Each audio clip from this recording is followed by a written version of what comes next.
अस्सलाम वालेकुम, क्या हाल है? सब लोग ठीक हैं? तो आज का जो हमारा टॉपिक है वो है हाइब्रिडाइजेशन। कुछ बच्चे इस हाइब्रिडाइजेशन के नाम से ही डर जाते हैं।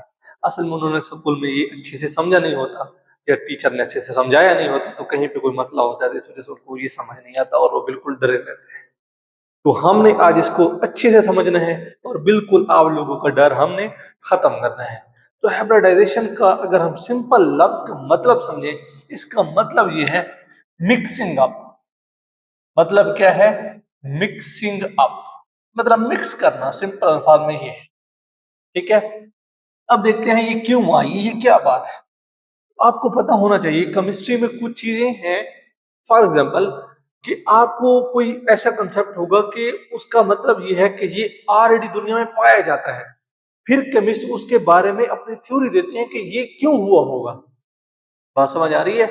कि फॉर एग्जांपल जैसा कि ये ब्लैक नजर आ रहा है और ये ब्लू नजर आ रहा है, ये ब्लू क्यों नजर आ रहा होगा, ये ब्लैक क्यों नजर आ रहा होगा, इसके पीछे कुछ थ्योरीज देते हैं। इस तरीके से हाइब्रिडाइजेशन भी एक किस्म की थ्योरी। ठीक है, थ्योरी किसके बारे में है, तो इसको हमने भी समझना है। ये बात भी आपको मैं लेक्चर के दौरान ही समझाऊंगा। तो हाइब्रिडाइजेशन का सिंपल मतलब क्या है? Process of process of mixing of process of mixing of atomic orbital of atomic orbital of different energy and shape, different energy and shape। मैं जल्दी जल्दी लिख रहा हूं ताकि आप जस्ट समझते जाए। ठीक है, and shape to form to form new set of new set of equivalent equivalent equivalent orbital having same energy and same shape। ठीक है, अब इसका मतलब क्या है? Same shape. ठीक है, ये मैंने जल्दी जल्दी लिखी है ताकि आप लोगों को समझाना है। हमारा मकसद, आपको डेफिनेशन तो आप बुक से भी पढ़ सकते हैं। क्या है? Process of mixing of atomic orbital. इसके अंदर एटॉमिक ऑर्बिटल मिक्स हो जाएंगी। कौन? Of different energy and shape, मतलब उनकी शेप और एनर्जी दोनों की डिफरेंट होगी। तीन हो सकते हैं, चार हो सकते हैं, मतलब उनकी क्या होगी? जो मिक्स हो रहे होंगे उनकी एनर्जी और शेप मतलब मुख्तलिफ होंगी। टू फॉर्म बनाने के लिए a new set of atom, new set of equivalent orbital, मतलब उनको मिक्स करने से जो नया सेट बनेगा वो क्या होगा? इक्विवेलेंट होगा, बिल्कुल सेम होगा। Orbital having same energy and same shape, मतलब जो नए बनेंगे वो बिल्कुल मिक्स होंगे, मिक्स होने से बिल्कुल सेम शेप भी सेम, एनर्जी भी सेम। कहने का मतलब क्या है कि लेट मैं आपको एग्जांपल दे रहा हूं कि हमारे पास दो लड्डू लड्डू हैं ग्रीन कलर के, दो लड्डू हैं हमारे पास रेड कलर के। दोनों को तोड़ दिया, मिक्स कर दिया, उनसे दोबारा वैसे ही चार लड्डू बनाए, 200 दो दो और दो से चार बनाए। अब जो नए चार बनेंगे उनको मिक्स करने से उनके अंदर क्या होगा? रेड वाला कलर भी होगा और ग्रीन वाला कलर भी होगा। ऐसे ही मतलब दो एटॉमिक ऑर्बिटल मिलेंगे, उनसे नए बनेंगे, लेकिन जो नए बनने वाले होंगे उनकी एनर्जी और शेप क्या होगी? बिल्कुल सेम होगी। बस इसका मतलब यह है। आगे चलते हैं इसको लेके। तो अब देखते हैं ये प्रोसेस क्यों आया।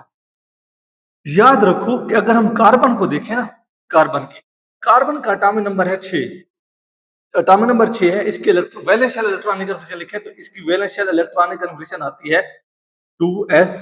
और 2p में अगर गौर से देखें 1 2 3, 2px, 2py और 2pz। अगर इसमें इलेक्ट्रॉन देखें तो इसमें 1, इसमें 2 और इसमें 1 और इसमें 1। ठीक है, वैलेंस बॉन्ड थ्योरी ये कहती है, वैलेंस बॉन्ड थ्योरी ये कहती है कि जो हाफ फिल्ड एटॉमिक ऑर्बिटल होते हैं वही बॉन्डिंग में हिस्सा लेते हैं। ठीक हो गया जी, हम भी यही कहते हैं कि वाकई दो अलग जो वैलेंस जो हाफ फिल्ड एटॉमिक ऑर्बिटल होते हैं वही हिस्सा लेते हैं, ये बात ठीक है। अच्छा, अगर हम हाफ फील्ड को देखें तो कार्बन के अंदर तो दो हाफ फील्ड एटॉमिक ऑर्बिटल हैं। ये इसके हिसाब से तो कार्बन को होना चाहिए डाईवैलेंट होना चाहिए। क्या होना चाहिए? डाईवैलेंट होना चाहिए। डाईवैलेंट का मतलब क्या है? इसको दो बॉन्ड बनाने चाहिए, एक इससे बॉन्ड बनाएगा, एक इससे बॉन्ड बनाएगा। लेकिन हम तो देखते हैं कार्बन तो कहती है नहीं नहीं नहीं नहीं नहीं नहीं, मैं तो इसको 4 बार बनाऊंगी, मेरी तो बदमाशी है, मेरी तो भाई ये चलता है, कार्बन तो 4 बार बना देती है। ऐसा नहीं समझना कि इसको कहना है आप लोगों ने चैप्टर 4 में, ये CH4 है, 4 बार बनाती है, ठीक है। अच्छा, क्या बोला, कार्बन तो 4 बार बनाती है, कार्बन तो 2 बार बनाती नहीं है। वैलेंस बॉन्ड थ्योरी तो जनाब अली यहाँ पे खामोश हो गई। इस बात को प्रूव करने के लिए बात कौन सी आई, हाइब्रिडाइजेशन की आई, मिक्सिंग अप की आई। ओके, कार्बन की टेट्रावेलेंसी को प्रूव करने के लिए ये हाइब्रिडाइजेशन का एक समझिए कि नया कंसेप्ट है जो पॉलिंग ने दिया। किसने दिया, पॉलिंग ने दिया, ठीक है। वही पॉलिंग जिन्होंने इलेक्ट्रोनेगेटिविटी का स्केल दिया था। अच्छा, इन्होंने क्या बोला, इन्होंने ये बोला कि भाई ये जो कार्बन है, ठीक है, इसके 2s में 2 इलेक्ट्रॉन हैं जो बड़े शरारती हैं, ये वाले, ठीक है, ये बड़े शरारती इलेक्ट्रॉन हैं। होता क्या है, इनमें से एक उड़ के भाग के इलेक्ट्रॉन, ये तो इसको पहले दो, और इससे एक इलेक्ट्रॉन उड़ के यहाँ पे आ जाता है, ये हो गया 2px, ये हो गया 2py, ये हो गया 2pz। इस तरीके से क्या होता है कि ये इलेक्ट्रॉन इसके टोटल ये यहां से निकल के वहां चला जाता है, यानी एक्साइट होके चला जाता है, भाग जाता है, ठीक है। क्यों भाग जाता है भाई, इस वजह से भाग जाता है, ये 2s और 2p का मतलब क्या है कि ये दूसरे शेल के ऑर्बिटल है। किस शेल के, दूसरे शेल के ऑर्बिटल है, मतलब एक ही शेल के अंदर इलेक्ट्रॉन ऊपर नीचे जा रहा है, तो वो कोई भला उसके लिए मुश्किल होगी इलेक्ट्रॉन को इधर उधर जाने में। एक ही शेल में इलेक्ट्रॉन तो बहुत आसानी से इधर उधर जा सकता है।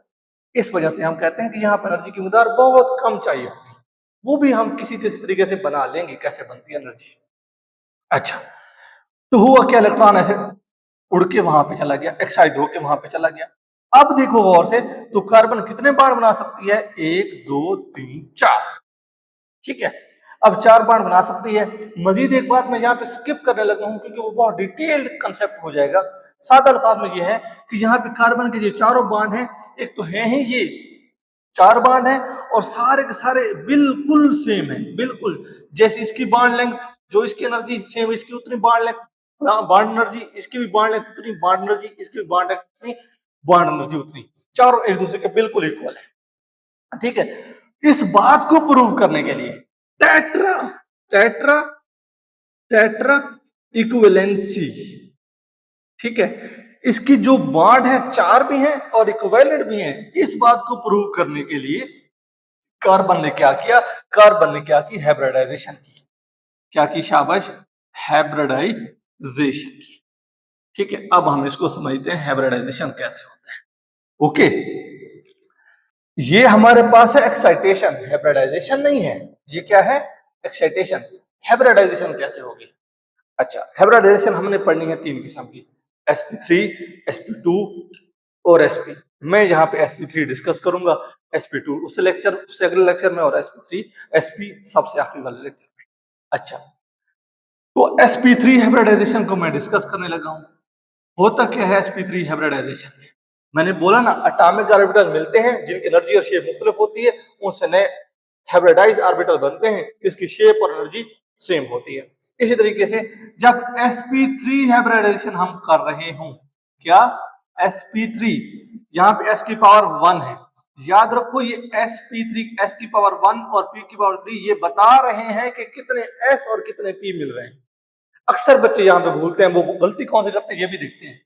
क्या है, ये है sp3 हाइब्रिडाइजेशन, क्या है, मिक्सिंग ऑफ, ठीक है, मिक्सिंग ऑफ 1s, क्या है, 1s, नॉट 1s, ये 1s नहीं लिखना, इसका मतलब है पहले शेल का आस ऑर्बिटल, नहीं नहीं नहीं नहीं, एक s हो, क्या हो, एक s हो, तादाद के लिहाज से एक s हो, 1s एंड 3p, 3 यहां पे ऐसे लिख रहा हूं, ये ऐसे, ठीक है, 3p का मतलब क्या है, ये 3p का मतलब है, नहीं नहीं नहीं, इसका मतलब है p 3 के लिहाज से, p कितने हो, 3 हो, mixing of 1s and 3p orbital orbital to form 4sp3 equivalent equivalent orbital is called sp3 hybrid, ठीक है। इसका मतलब क्या है, एक s और 3 p ऑर्बिटल मिलेंगे तो आगे बनेंगे कितने, 4 एटॉमिक sp3 हाइब्रिडाइज्ड ऑर्बिटल बनेंगे, उस वक्त किसको क्या बोलते हैं? sp3 हाइब्रिडाइजेशन बोलते हैं। हाइब्रिडाइजेशन क्या है? मिक्सिंग है। एटॉमिक ऑर्बिटल था जिससे बनते हैं हाइब्रिडाइज्ड ऑर्बिटल जिनकी एनर्जी और शेप सेम होती है। तो ये कौन सी हाइब्रिडाइजेशन है? जिसमें एक s और 3 p मिलते हैं। एक s और 3 p, टोटल कितने बनेंगे? एक s और 3 p से आगे 4 ही बनेंगे और चारों की बिल्कुल एनर्जी सेम। या सिंपल अल्फाज में ये लेट कर लेते हैं, हमारे पास ये लड्डू है ब्लैक, ये 3 ब्लैक लड्डू हैं और एक हमारे पास यहाँ पे लेट करते हैं, ये हमारे पास एक ग्रीन लड्डू है। ठीक है, एक ग्रीन और 3 ब्लैक, ये मिलेंगे तो हमारे पास टोटल कितने बनेंगे? 4 ही बनेंगे और सब में थोड़ा थोड़ा ग्रीन पेस्ट होगा। ठीक है, थोड़ा थोड़ा ग्रीन कलर भी होगा, ग्रीन पेस्ट भी होगा। ओके, इस तरीके से ये समझो कि इस तरीके से मिक्सिंग है। अच्छा, तो फिर क्या हुआ? नेक्स्ट देखते हैं। अब इसी बात को हमने यहाँ पे प्रूव करना है डायग्राम की शक्ल में। किसकी शक्ल में? डायग्राम की शक्ल में, कि जब एक S और 3P मिलते हैं। आपको पता है, आप लोग बहुत ज़हीन लोग हैं, आप लोग जानते हैं कि S की शेप होती है सफेरिकल, ठीक है जी, और P होते हैं, वाकई में पता है, 3 P मिला रहे हैं तो एक P हमारे पास X होता है, एक Y होता है, एक Z होता है। यहाँ पे मैंने लगा दिया, ये हमारे पास क्या है? एक ये वाला, हम इसको Y कर लेते हैं। पहले X भी लिख सकते हैं। अगर आप लोग घबरा ना रहे हो तो घबराना तो आप लोगों ने है नहीं, तो याद रखना है, घबराएं तो वो जो कोई इमरान खान को नहीं जानते, हम तो जानते हैं। ठीक है, ये हमारे पास S, ये हमारे पास कह सकते हैं कोई P है, और ये हमारे पास क्या है? एक और P है। ठीक है, ये P X समझ लो, ये P Y समझ लो, और ये P Z समझ लो। अगर आप लोगों को ये थोड़ा सा डिंगा सा लगता है, इसको ऐसे कर देते हैं, बात खत्म। एक S और कितने P मिल रहे हैं जी? कितने P मिल रहे हैं? शाबाश, 3 P मिल रहे हैं तादाद के लिहाज से। अच्छा, तो बनेंगे कितने बच्चे? 4 बनेंगे। और कैसे? जिनकी एनर्जी और शेप क्या होगी? सेम होगी। जिनकी एनर्जी और शेप सेम होगी। अगर गौर से देखो तो इनकी बिल्कुल शेप भी मैं बिल्कुल एक्यूरेट इक्वल करने की कोशिश कर रहा हूं। कितने बने हमारे पास? 1 2 3 4 से मिलने से 4 बने। अब इसमें से आपको थोड़ा थोड़ा ये गोल भी लग रहा है, ये देखिए, तो बड़ा सा लोब सी बनी हुई है, लेकिन ये थोड़ा थोड़ा गोल भी लग रहा है और थोड़ा थोड़ा ऐसे लेंथी भी लग रहा है। इसका मतलब ये है कि इसके अंदर एस करेक्टर भी है और पी करेक्टर भी है। लेकिन क्या ये एस ज्यादा है या पी ज्यादा? नहीं, ये थोड़ा ऐसे लेंथ ही ज्यादा है, इसकी लेंथ ज्यादा है। इसका मतलब क्या है? इसके अंदर पी का करेक्टर ज्यादा है। क्यों? इसके अंदर भाई पी का हिस्सा 3 है और एस का हिस्सा 1 है, इस वजह से इसको बोलते हैं sp3। इसका भी नाम क्या है? sp3। इसका भी नाम क्या है? sp3। इसका भी नाम क्या है? sp3। क्यों? क्योंकि ये एक s और 3 p से मिलकर बना है। बात क्लियर हुई? तो आगे चलते हैं जी। नेक्स्ट, अब इसको मैं थोड़ा रेज करके यहां पे करता हूं। अच्छा, क्या बोला हमने? जब एक S और 3 P मिलते हैं तो हमारे पास क्या बनता है? sp3। एक S और 3 P मिलते हैं तो बनता है sp3। ओके, बात क्लियर हो गई। एस करेक्टर भी समझ आ गया कि क्यों ये ऐसा। अगर दोबारा समझा देते हैं आप लोगों को ऐसे। अब देखो, ये गोल गोल भी लग रहा है और पी की तरह भी लग रहा है, लेकिन पी की तरह थोड़ा ज्यादा लग रहा है। क्यों ज्यादा लग रहा है? क्योंकि इसके अंदर पी के 3 हिस्से हैं, sp3, पी 3 है और एस 1 है, इस वजह से ऐसा लग रहा है। अच्छा, अब इसको मैं यहाँ पे डायग्रामेटिकली भी बता दिया। अब मजीद इसको मैं समझिए कि इलेक्ट्रॉनिक कन्फिग्रेशन के तौर पर भी बता रहा हूं। ये देखो, कार्बन की जब हम ग्राउंड स्टेट इलेक्ट्रॉनिक कन्फिग्रेशन लिखते हैं तो हमारे पास बनती है, यहां पे लिख रहा हूं 2s, valence shell electronic configuration लिख रहा हूं। कौन सी? Valence shell. इसमें क्या होता है जी? 2s, 2 इलेक्ट्रॉन होते हैं, और p में हमारे पास, इसके पास भाई एक एक इलेक्ट्रॉन होता है, एक 2px में और एक 2py में, और ये 2pz खाली होता है। ओके, अच्छा, जब एक्साइटेड होता है, शरारतें करता है, ये इलेक्ट्रॉन उड़ के वहां पे चला जाता है तो कार्बन की बन जाती है एक्साइटेड स्टेट। ठीक है, तो उस वक्त इसका इलेक्ट्रॉन 2s से उड़ के चला जाता है किस में जी? एक, इसका नाम क्या है? 2px, इसका नाम है 2py, का नाम है 2pz। इलेक्ट्रॉन ये पहले वाले, और ये इलेक्ट्रॉन उठ के यहाँ पे आ गया। अब गौर से देखना है, यहाँ पे आपने डिसाइड करना है आप कौन सी हाइब्रिडाइजेशन बना रहे हैं। यहां तक सारा सेम सीन है, सेम सीन है सब तक। जितनी हाइब्रिडाइजेशन में जाएंगे यहां तक आप ऐसे लिखेंगे। इस पॉइंट के ऊपर आप डिसाइड करें कि आप कौन सी हाइब्रिडाइजेशन कर रहे हैं, आप किस मॉलिक्यूल को प्रूव कर रहे हैं। तो मैं प्रूव कर रहा हूं कार्बन के CH4 मॉलिक्यूल को। मतलब कार्बन जब 4 हाइड्रोजन से बॉन्ड बनाता है ऐसे, ठीक ऐसे करके, ओके, इस बात को मैं प्रूव कर रहा हूं। तो कार्बन इसके साथ कैसे बॉन्ड बनाते हैं, तो इसमें अगर मैं देखूं, मैं आपको बताऊंगा कार्बन बनाती है कौन सी, sp3 हाइब्रिडाइजेशन, जो कि हमने स्टार्ट की हुई है। मतलब एक s, एक दो तीन p, ये जब मिलेंगे हमारे पास, ठीक है, तो ये क्या बनेंगे, शाबाश, एक s और तीन p, तो मिलेंगे क्या बनेंगे, एक s और तीन p से मिलकर बनता है sp3। क्या बनता है, sp3। तो मैंने यहां पे लिखा कार्बन की हाइब्रिडाइज स्टेट, ठीक है, और इसमें क्या होगा, यहाँ पे एक s और तीन p मिक्स हो चुके हैं और हमारे पास बनेंगे क्या, sp3 बनेंगे। अब उनको आप s नहीं कह सकते, आप उनको p नहीं कह सकते, बल्कि अब वो एक हिस्सा s का और तीन हिस्सा p का, यानी sp3 बन चुके हैं। तो सब में इलेक्ट्रॉन भी कितना है, एक एक इलेक्ट्रॉन है। इस तरीके से इसके अंदर हम बोलेंगे एक एक इलेक्ट्रॉन सबके अंदर है। बात क्लियर हो गई, लगता तो है कि हो गई है समझ आपको। अच्छा जी, अब क्या होता है, अब इस एक sp3, ये दूसरा sp3, ये तीसरा sp3, ये चौथा sp3, इन सब के साथ इधर से एक हाइड्रोजन आता है, हाइड्रोजन का कौन सा होता है, s1 s, वो आता है। इस तरीके से इसके साथ भी एक हाइड्रोजन, इसके साथ भी एक हाइड्रोजन, इसके साथ भी एक हाइड्रोजन। ये बुक में नहीं लिखा हुआ, आप लोगों को लिखना नहीं है, जस्ट समझाने के लिए लिख रहा हूं, ठीक है। ऐसे बॉन्ड बनाते हैं और जो बॉन्ड बनता है वो sp3 और हाइड्रोजन के s के बीच में बनता जाता है। अब मैं यहाँ पे लिखने लगा हूं, इसको मैं रेज कर रहा हूँ, ठीक है। अच्छा, यहाँ पे दोबारा से इसको लिख बना लेते हैं, क्योंकि हमारी, हम थकते तो है नहीं, हम तो बड़ा आसानी से बना लेते हैं। ये देखिए हमारे पास एक sp3, दूसरा sp3, तीसरा sp3, चौथा sp3। इसका मतलब क्या है, एक कार्बन के गिर्द जब हाइब्रिडाइजेशन होती है एक s और तीन p की, तो टोटल उसके गिर्द 4 sp3 हाइब्रिडाइज्ड ऑर्बिटल बन जाते हैं। इसका भी नाम क्या है, sp3। इस हाजी साहब का भी नाम क्या है, sp3, और इस हाजी साहब का भी नाम क्या है, sp3। ये sp3 हाजी साहब नाम है इनका, ठीक है, sp3 हाइब्रिडाइज्ड ऑर्बिटल। होता क्या है, इनके अंदर एक एक इलेक्ट्रॉन भी है, हमें पता है भाई कि जब कार्बन इसके साथ मिक्स होती है उसके अंदर एक एक इलेक्ट्रॉन भी होता है, बिल्कुल होता है। अब ये जो चारों sp3 हाइब्रिडाइज्ड ऑर्बिटल हैं, ये दूसरी हाइड्रोजन के साथ ओवरलैप करते हैं और बॉन्ड बनते जाते हैं। ये हाजी साहब भी क्या लिखते हैं, एक और हाइड्रोजन SR, इसका नाम क्या है, sp3। यहाँ पे हम नाम जहां पे लिखते हैं ताकि आसानी रहे, ठीक है। ये sp3 हाइड्रोजन के 1s के साथ ओवरलैप करता है और यहाँ पे सर टकरते हैं, जो सर टकरते हैं, यहाँ पे एक सिग्मा बॉन्ड बनता है।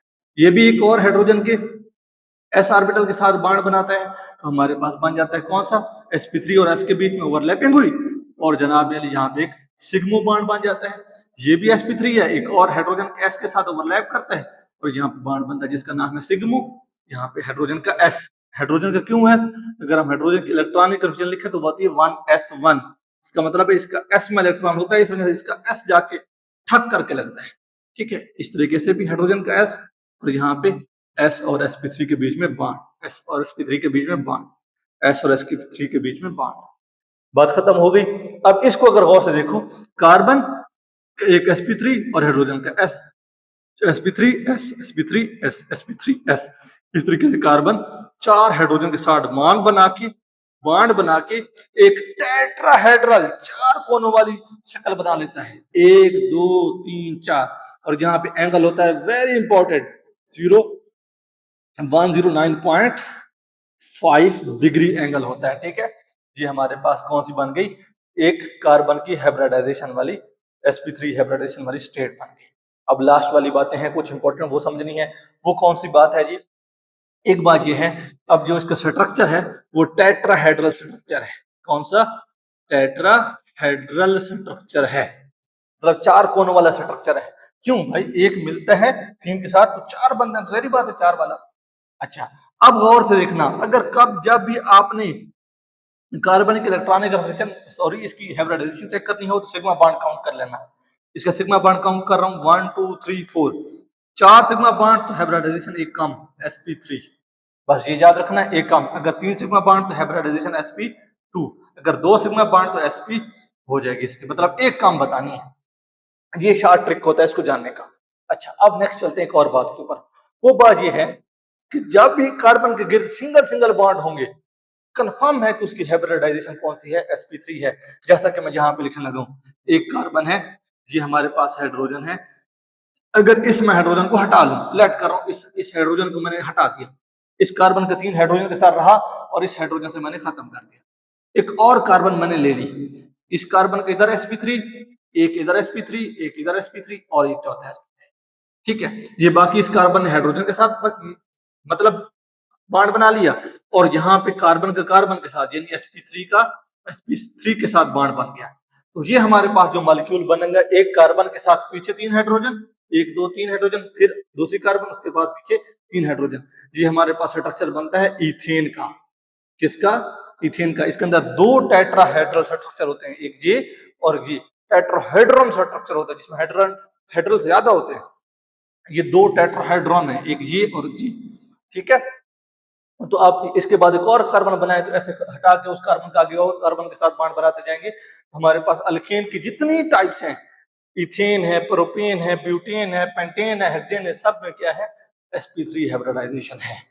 तो कोशिश करते हैं, उम्मीद करते हैं कि आपको समझ आ चुकी होगी। और लास्ट वाला पॉइंट ये है कि इलेक्ट्रॉन को ये एनर्जी कहां से मिली कि वो यहाँ से धड़क लगा के यहाँ पे चला गया। तो याद रखो, काफी जो यूट्यूब पे आप देख लें या कहीं पे गूगल पे आप देख लें, काफी बुक्स में आप सर्च कर लें, तो ये सिंपल ये है, कार्बन जब हाइड्रोजन आइटम के बीच में साथ आता है तो थोड़ी बहुत अट्रैक्शन बनते हुए उस वक्त थोड़ी सी एनर्जी रिलीज हो जाती है। क्योंकि 2s और 2p एक ही शेल के अंदर 2 सब शेल हैं, इस वजह से इलेक्ट्रॉन को थोड़ी सी वो एनर्जी मिल जाती है, इस वजह से वो धड़क लगा के आगे चला जाता है और इस तरीके से हाइब्रिडाइजेशन हो जाती है। लास्ट वाली बात ये कि बच्चे, हाइब्रिडाइजेशन क्या है, CH4 ऑलरेडी था, जब हाइब्रिडाइजेशन नहीं भी बताई गई थी, CH4 तब भी बना हुआ था, तब भी दुनिया में पाया जाता था, मीथेन का मॉलिक्यूल तब भी था। अब क्वेश्चन ये है कि मीथेन कैसे बनी। एक पोलिंग भाई साहब ने कह दिया कि भाई हाइब्रिडाइजेशन होती है, तो बच्चे इससे डर गए। क्या डरना चाहिए? बिल्कुल भी नहीं डरना चाहिए। तो समझना है। उम्मीद करते हैं आपको लेक्चर समझ आया होगा, और नेक्स्ट फिर इंशाल्लाह sp2 के ऊपर डिस्कस करते हैं। ओके, अल्लाह हाफिज।